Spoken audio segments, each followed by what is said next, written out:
Boa tarde, senhoras e senhores. Sejam bem-vindos à teleconferência da DASA para a discussão dos resultados referentes ao primeiro trimestre de 2026. Esta teleconferência está sendo gravada e o replay poderá ser acessado no site da companhia, em www.dasa3.com.br. A apresentação também estará disponível para download.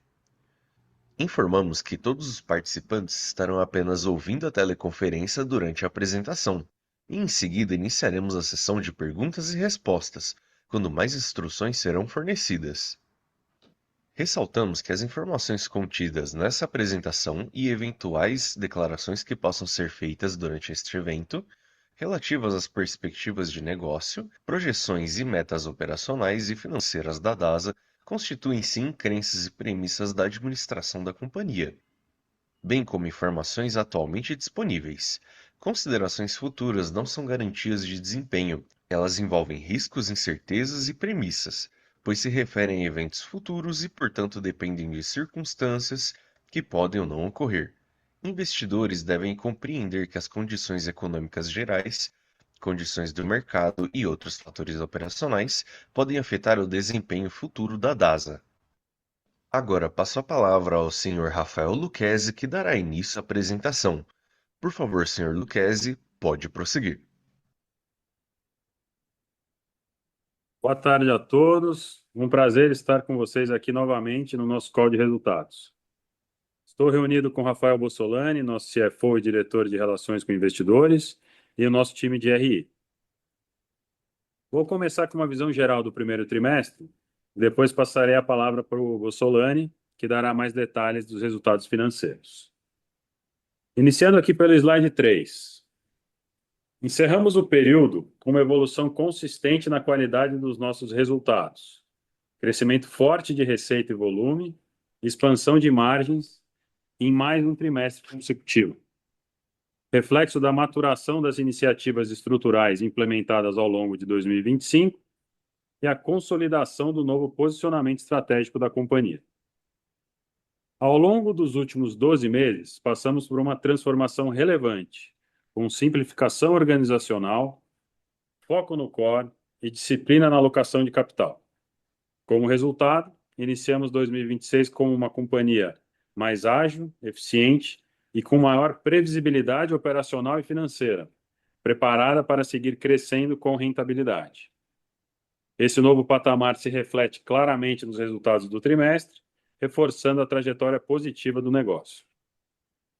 Em diagnósticos, especialmente, operamos hoje com uma estrutura mais enxuta e eficiente, ganhos relevantes de produtividade, melhor utilização da capacidade instalada e maior disciplina na gestão de custos e despesas, o que sustentou o avanço das margens no período.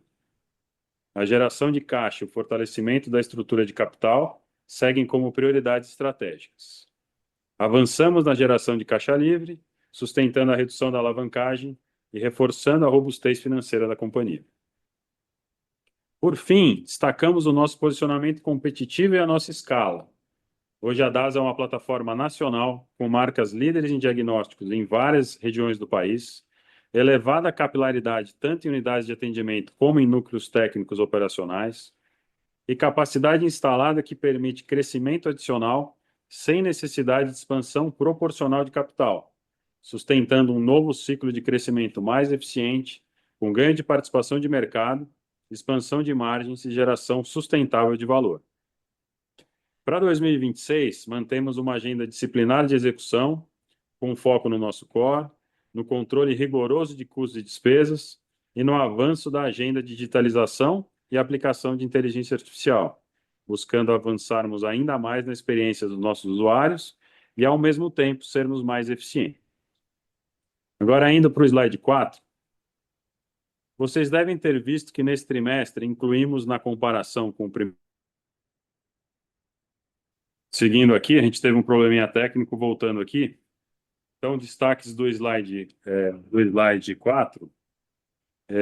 Então, falando do crescimento de receita forte, que eu comentei, um avanço de EBITDA de 25,8% e com incremento de margem importante versus o ano passado de 2,7 pontos percentuais. Geração de caixa positiva mesmo com a sazonalidade do primeiro trimestre e uma redução importante de alavancagem versus o mesmo período do ano anterior. E vale o reforço que esses resultados de curto prazo são relevantes e nos trazem bastante confiança, mas que a nossa visão é de longo prazo. Temos, neste momento, um conjunto de frentes estruturantes em diversas áreas que estão preparando a companhia para os próximos ciclos de crescimento, em um ambiente bastante diferente do que tivemos nos últimos anos, principalmente, é claro, falando de tecnologia e inteligência artificial. Por último, queria destacar e, ao mesmo tempo, fazer um agradecimento ao nosso time, que mescla profissionais que estão conosco há muitos anos, que conhecem profundamente o nosso negócio e são guardiões de nossa cultura, com as pessoas que se juntaram a nós desde o ano passado e que rapidamente têm contribuído de forma relevante para o nosso avanço. É muito gratificante ver o nível de competência, energia e engajamento desse grupo. Com isso, passo agora a palavra para o Bossolani, que vai detalhar os resultados do trimestre. Obrigado, Lucchesi. Boa tarde a todos e obrigado pela participação em nossa teleconferência do primeiro trimestre do ano de 2026. O Lucchesi já comentou os principais destaques estratégicos do trimestre, então eu vou focar mais na evolução operacional e financeira da companhia. Eu acho que a principal mensagem aqui é que começamos 2026 com uma evolução consistente na qualidade dos nossos resultados. Quando olhamos o trimestre, vemos um crescimento de receita, expansão de margem, melhora na geração de caixa, continuidade na redução da alavancagem, tudo isso já refletindo um perímetro operacional muito mais alinhado ao posicionamento estratégico atual da DASA. Começando então por diagnóstico nacional, no slide de número 5, tivemos mais um trimestre bastante consistente, com crescimento de receita acima de 15% versus a base comparável do 1T25. O crescimento continua vindo principalmente de volume, com destaque para o Lab to Lab, no nosso B2B, o atendimento domiciliar e para o segmento Premium. O mais importante é que a gente segue crescendo com ganhos de eficiência. A margem bruta expandiu 50 basis points no trimestre, refletindo a melhor utilização da capacidade instalada, diluição dos custos fixos e a continuidade das iniciativas de produtividade e da padronização operacional. Outro ponto importante é que esse crescimento veio sem a necessidade relevante de expansão de capital, reforçando um dos principais atributos do negócio de diagnósticos hoje, que é uma plataforma com escala, com capilaridade e infraestrutura já instalada para continuar crescendo com retorno incremental bastante atrativo. Indo agora para o slide de número 6, dos resultados dos hospitais de oncologia no Nordeste, que são representados pelo Hospital da Bahia e pela rede de clínicas AMO. Aqui o trimestre mostra uma evolução importante na qualidade da operação. A receita cresceu cerca de 2% versus a base comparável, mas o principal destaque foi a rentabilidade. Tivemos expansão de mais de 3 pontos percentuais na margem bruta.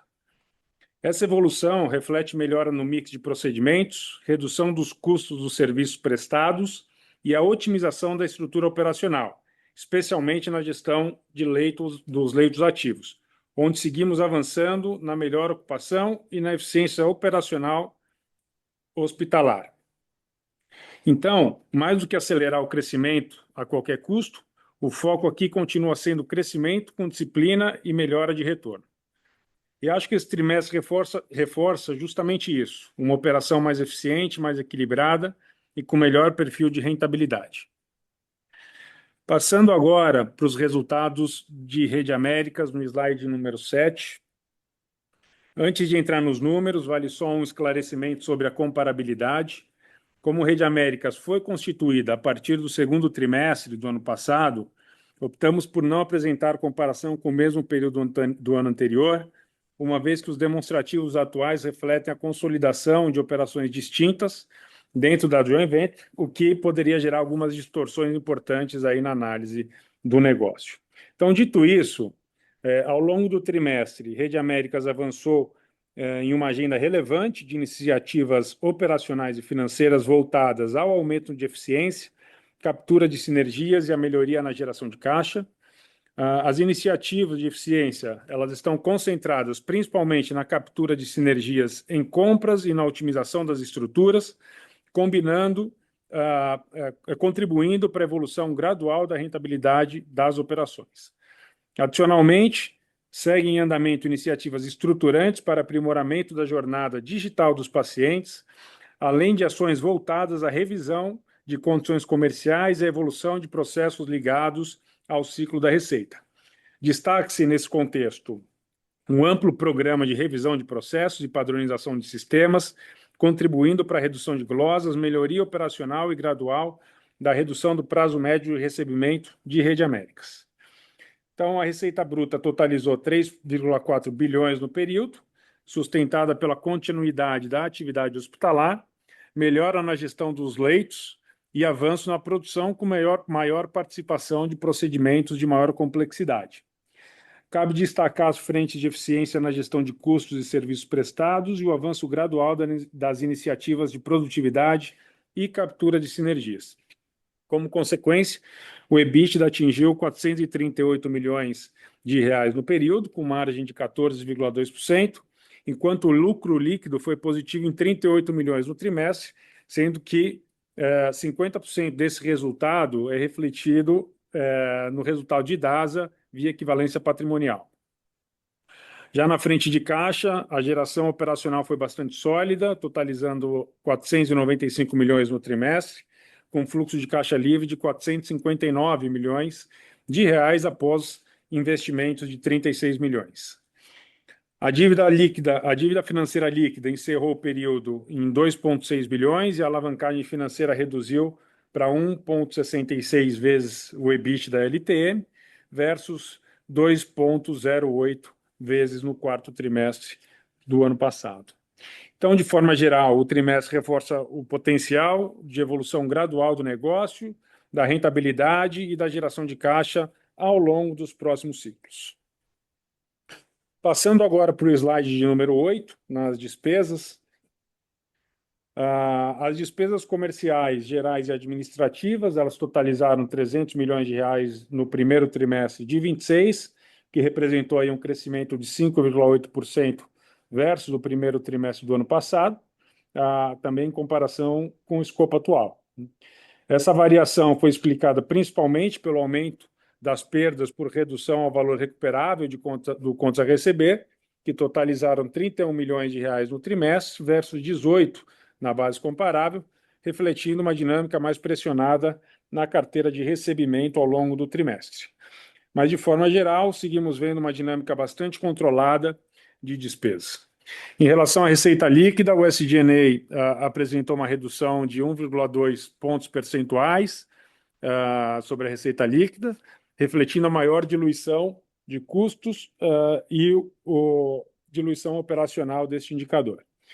As despesas gerais e administrativas permaneceram praticamente estáveis nominalmente na comparação anual, refletindo aí o controle de gastos, ganhos de eficiência e avanços em diversas iniciativas de produtividade. E as despesas comerciais, elas também acompanharam o crescimento das atividades e da expansão operacional da companhia. Na linha de outras receitas e despesas operacionais, tivemos um saldo positivo de 7 milhões de reais no trimestre, em linha com a base comparável do ano anterior. Então, aqui também, de forma geral, a leitura continua bastante positiva. A gente segue evoluindo na disciplina de despesas e na captura de eficiência operacional, mesmo em um cenário de crescimento da operação. Passando agora para o EBITDA, no próximo slide, de número 9. O EBITDA consolidado da companhia totalizou 573 milhões no primeiro trimestre de 26, que é um crescimento de 28,5% versus o primeiro trimestre de 25 em escopo atual, com margem EBITDA de 25,8%, que é uma expansão de 2,7 pontos percentuais na margem. Essa evolução ela reflete a captura contínua de ganhos de eficiência, de produtividade e também a melhor diluição de custos ao longo dos últimos trimestres. Agora, passando para o slide 10, com relação aos nossos investimentos, os investimentos consolidados totalizaram 24 milhões no trimestre, uma redução de mais de 38% versus o primeiro trimestre de 25, também em escopo atual. Essa redução ela reflete uma postura mais disciplinada na alocação de capital no início do ano, combinada a um menor ritmo de execução de projetos ao longo do trimestre, com priorização de iniciativas de maior retorno e foco na preservação e eficiência dos ativos estratégicos da companhia. A gente espera uma normalização gradual do ritmo dos investimentos ao longo dos próximos trimestres, né? Neste período, no primeiro trimestre, os investimentos foram direcionados principalmente para a tecnologia e para a modernização da infraestrutura operacional, que somaram 13 milhões de reais, enquanto os investimentos em manutenção e expansão totalizaram 11 milhões de reais. Quando a gente olha por segmento, os investimentos permaneceram concentrados principalmente em diagnóstico e as iniciativas corporativas ligadas à tecnologia, à produtividade e também à digitalização. É importante destacar também que parte dos investimentos em nossas unidades de atendimento e dos NTOs está sendo realizado por meio de parcerias estratégicas, o que reduz a necessidade de desembolsos diretos de capital, sem comprometer o ritmo de modernização e a expansão da operação. Então, a lógica aqui continua bastante clara. A gente segue investindo de forma seletiva e disciplinada, priorizando a eficiência operacional, a produtividade, a geração de valor, sempre preservando o nível de serviço dos nossos negócios. Passando agora para o slide de número 11, olhando a geração de caixa, a gente viu uma geração operacional de caixa positiva de 21 milhões no trimestre, que representou uma melhora de 64 milhões em relação ao primeiro trimestre de 2025, quando a gente teve um consumo de 43 milhões de reais. É importante ressaltar aqui que o primeiro trimestre do ano, historicamente, é mais pressionado, principalmente em capital de giro, principalmente em função da dinâmica de recebimentos da operação. E nessa linha, a variação de capital de giro refletiu principalmente o crescimento do contas a receber, associado à dinâmica e expansão dos negócios, além do pagamento de 48 milhões de reais referente à parcela de indenização prevista no acordo de associação com a Amil. Mesmo com esses efeitos, seguimos observando aqui uma evolução na eficiência do giro e na melhora do ciclo de conversão de caixa, bastante importante, que reduziu em 11 dias versus o mesmo trimestre de 2025. Nessa linha de fluxo de caixa livre, tivemos uma evolução ainda mais relevante.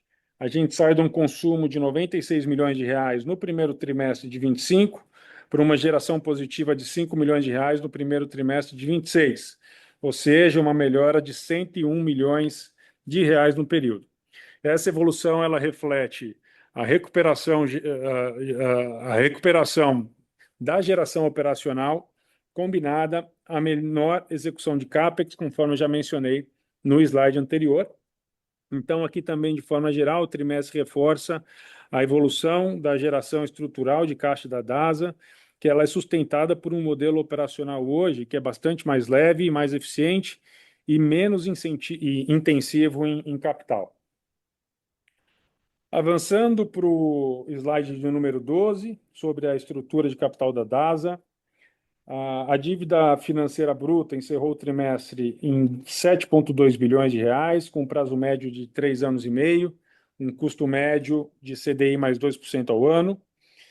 Ao final do período, a posição de caixa e de aplicações totalizou 1,7 bilhões de reais, o que equivale a aproximadamente 1,4 vezes as dívidas com vencimento até o final de 2026, o que reforça uma posição de liquidez confortável da companhia para esse ano. A dívida líquida financeira, após aquisições a pagar, antecipações de recebíveis, encerrou o trimestre em 5,6 bilhões. Então, em termos de alavancagem, o indicador encerrou o primeiro trimestre de 26 em 2,99 vezes, abaixo dos 4,17 vezes observados no primeiro trimestre de 25, e mantém uma trajetória consistente de redução ao longo dos últimos 12 meses. Já a variação em relação ao quarto trimestre de 25, ela não reflete qualquer deteriorização operacional, ela está principalmente associada à dinâmica de cálculo do EBITDA LTM, com a saída gradual da base de comparação da contribuição dos hospitais migrados para a Rede Américas e também das operações que foram desinvestidas ao longo de 2025. Então, esse efeito ele tende a continuar aparecendo nos próximos trimestres, até que o EBITDA LTM reflita de forma mais integral o novo perímetro operacional da companhia ao longo de 2026. Sob uma visão comparável de perímetro, a gente segue observando uma evolução operacional e financeira consistente ao longo do período. E vale destacar que o índice de alavancagem para fins de covenant encerrou o trimestre em 2,88 vezes, permanecendo confortavelmente aí abaixo do limite de 4 vezes que estão previstos nas escrituras das dívidas. Por fim, a leitura estrutural continua bastante positiva, onde seguimos e seguiremos avançando na desalavancagem da companhia, com uma melhora na qualidade da geração de caixa, na estrutura de capital mais equilibrada e um perfil de vencimento adequado à liquidez da companhia. Importante também ressaltar que a gente segue avançando ativamente na gestão do nosso passivo. Em fevereiro, utilizamos parte dos recursos provenientes do desinvestimento do Hospital São Domingos para realizar o pré-pagamento das debêntures, reduzindo a torre de investimentos que a gente tinha previsto para 2026 em cerca aí de R$800 milhões. Então, em suma, a gente entramos em 2026 com uma base bastante sólida, onde crescimento, rentabilidade e geração de caixa caminham sempre juntos. Com isso, abrimos agora para a sessão de perguntas. Iniciaremos agora a sessão de perguntas e respostas para investidores e analistas. Caso deseje fazer uma pergunta, por favor, clique no botão levantar a mão. Se a sua pergunta for respondida, você pode sair da fila clicando em abaixar a mão. Caso deseje fazer uma pergunta por escrito, por favor, digite a sua pergunta no campo de Q&A, seguido de seu nome e da sua companhia. Aguarde enquanto coletamos as perguntas. Nossa primeira pergunta vem do Maurício Cepeda, da Morgan Stanley. Maurício, seu microfone está liberado.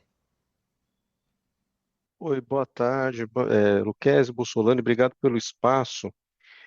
A gente tem duas perguntas aqui. A primeira é o CAPEX, né? O CAPEX realmente está ajudando bastante o fluxo de caixa de vocês, e ele ficou nesse quarto particularmente mais baixo, e eu entendo que vocês mencionaram que vai ter uma retomada ao longo do ano. Mas mesmo que a gente olhe uma tendência de longo prazo, a gente já está observando esse nível de CAPEX mais baixo há vários quarters. Vocês acreditam que essa linha ela tenha que acelerar no médio prazo? Vocês entendem que esse CAPEX mais baixo ele poderia ter algum risco na atratividade de cliente, no NPS? E talvez quão confortáveis vocês estão com os mecanismos de controle que para evitar risco de obsolescência, né, dos equipamentos e dos ativos em geral? E a segunda pergunta, o segmento premium. Tanto vocês quanto o concorrente principal de vocês nesse segmento tem falado em ganho de share, e a gente, né, fica às vezes pensando um pouco sobre o que está acontecendo com esse segmento em geral, né? Esse segmento está crescendo ou vocês estão penetrando de alguma forma em planos de tiers naturalmente menores com os serviços premium? Isso explicaria um maior número de beneficiários com acesso às suas marcas premium, como, por exemplo, o Alta. Obrigado. Oi, Cepeda. Oi, Lucchesi, obrigado pelas perguntas. Sobre o CAPEX, você já trouxe mais ou menos a nossa visão. Ele não vai ficar nesse nível que ele está no primeiro trimestre, ele demanda alguma aceleração. A gente hoje está tranquilo que o que a gente está fazendo não tem impacto na qualidade dos serviços, e estamos fazendo renovação de parque, e isso não é um impacto de curto prazo, mas a gente vê como para o médio prazo uma necessidade de aceleração, sim, e eu acho que isso deve se normalizar para os próximos trimestres. E aí, pensando mais para frente, por enquanto a gente ainda tem uma capacidade instalada também para crescimento, a gente vem ocupando um pouco mais as nossas estruturas, que, como eu já comentei algumas vezes, um dos principais CapEx que a gente tinha eram as máquinas de grande porte, né? Principalmente as ressonâncias. E com as novas tecnologias, a gente tem, com inteligência artificial, conseguido aumentar o número de exames por máquina, reduzir o tempo de slot. Então, deixou de ser um investimento tão alto quanto a gente tinha no passado, principalmente as grandes máquinas para expansão. Mas a gente vê sim para frente uma necessidade de acelerar um pouco esse CapEx, também em metros quadrados, potencialmente, se o crescimento continuar tão forte como tem vindo, principalmente aí para o fim do ano ou para o começo do ano que vem. É uma gestão muito forte que a gente faz no dia a dia, mas com viés de crescimento sim ao longo do tempo, tá? Sobre o segmento premium, a gente tem um crescimento do nosso segmento premium acima da nossa média de crescimento geral. É um número que a gente não abre específico, mas dá para vocês imaginarem que tem puxado para cima o nosso crescimento. A gente vê um movimento das operadoras, seguradoras, com bastante foco nesse segmento, lançando novos produtos, tentando se posicionar competitivamente. Agora, a gente não tem, não, uma abertura de planos de nível inferior para a marca alta. Isso não é uma realidade. A gente continua crescendo nos produtos premium e eu acho que essa carteira para as principais operadoras tem crescido um pouco, sim, que vem gerando um movimento positivo para o mercado premium de forma geral, mas a gente tem convicção também que a nossa marca alta cresce acima do mercado, pelo que a gente tem visto nos números, e isso vem de uma forma consistente já há algum tempo, e também é uma fonte potencial de investimento nosso para frente. Legal, Lucchesi. Obrigado.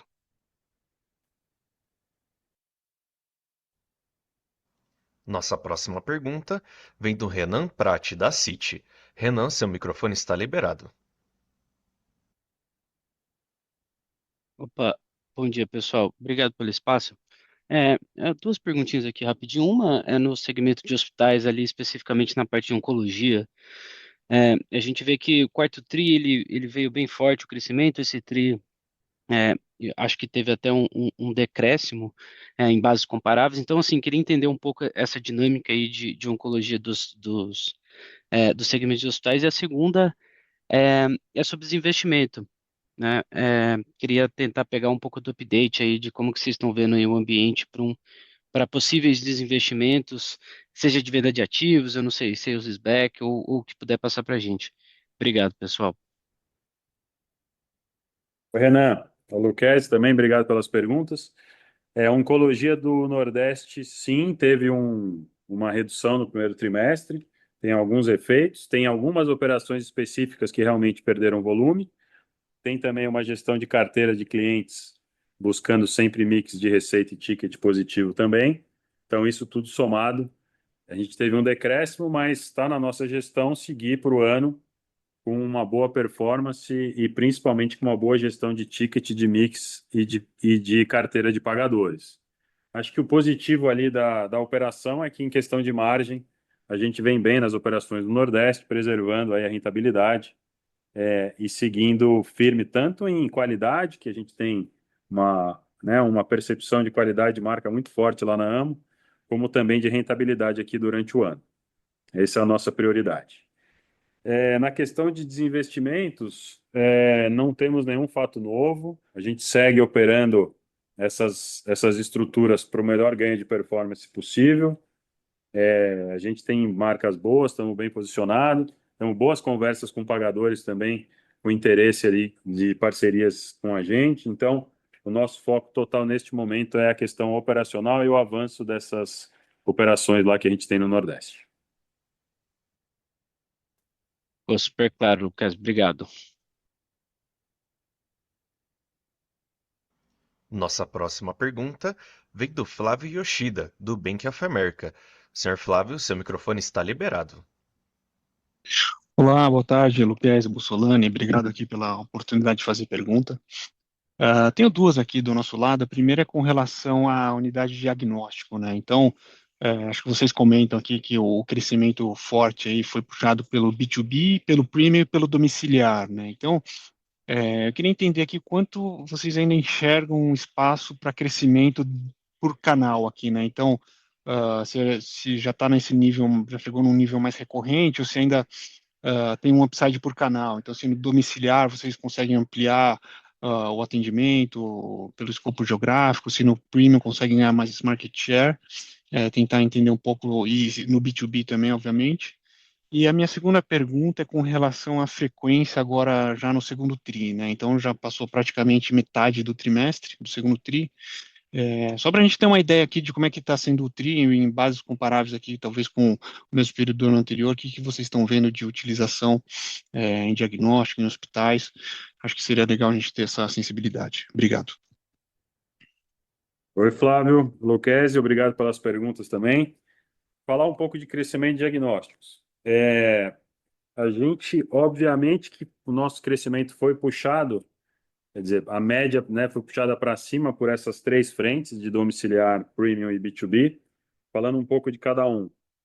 Domiciliar tem sim a oportunidade de seguir crescendo, a gente vem ampliando rotas, vem ganhando produtividade, a gente implementou roteirização inteligente, isso torna também essas operações mais produtivas e permite que a gente cresça, né, numa mesma base de custo.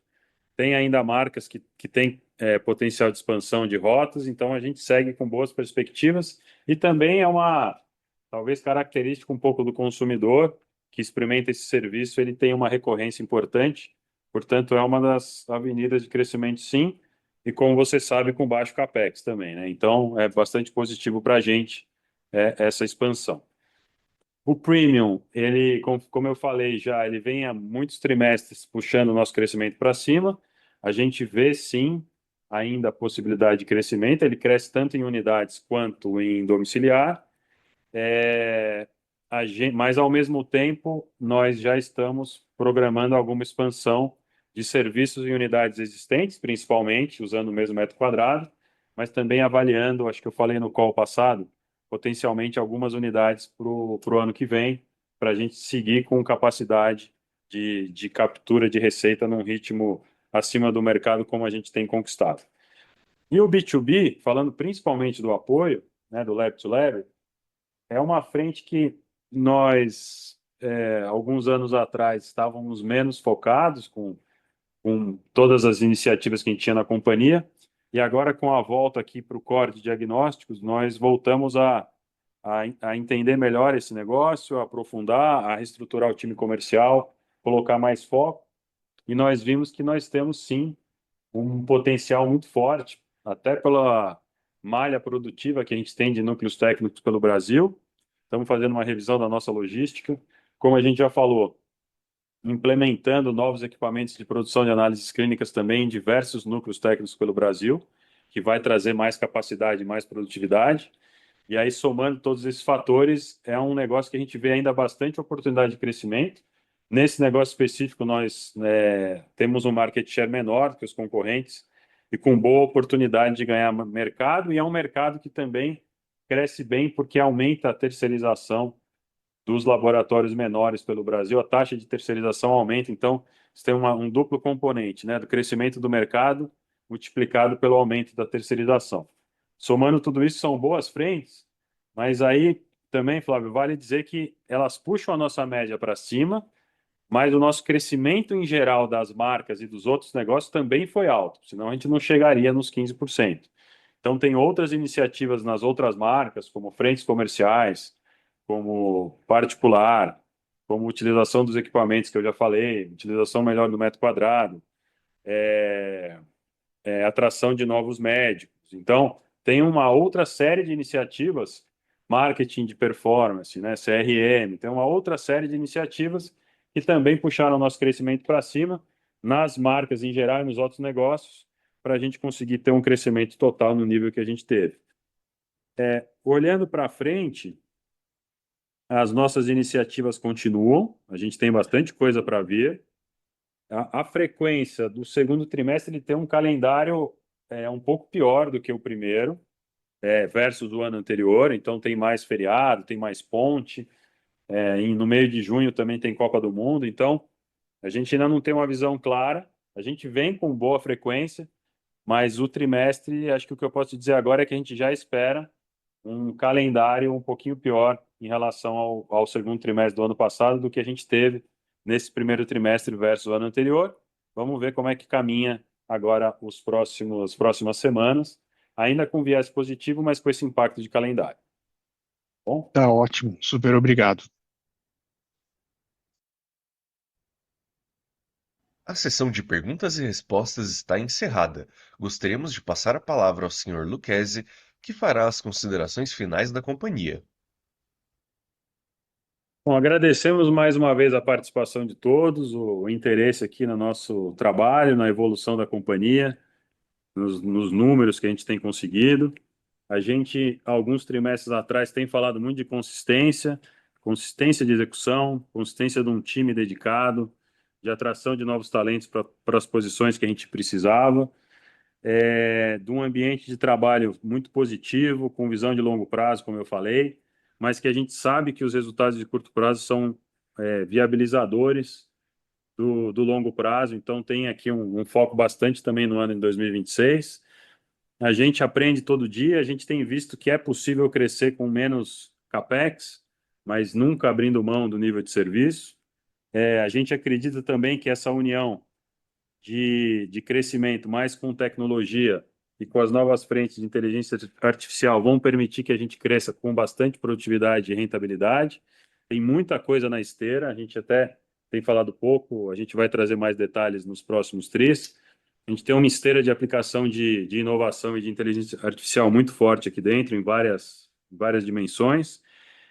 E muito otimistas aí com esse começo de ano, com o que vem pela frente, bem posicionados, investindo nas marcas, investindo em marketing, no relacionamento médico, com diversas frentes abertas e com otimismo do que a gente consegue executar. E esse primeiro trimestre foi né, uma boa consequência do que a gente tem plantado, mas com muitas, como eu sempre falo aqui, com muitas boas sementes aí plantadas para frente, para a gente seguir firme, crescendo e tendo uma empresa sustentável para o longo prazo, sendo a preferência dos clientes, pacientes e médicos, bom relacionamento com as operadoras e com uma ambição, claro, de representar cada vez mais como um player relevante do setor de saúde, trazendo benefício aqui para toda a cadeia. Obrigado a todos e nos vemos no próximo trilho. A teleconferência da DAS está encerrada. Agradecemos a participação de todos e tenham uma boa tarde.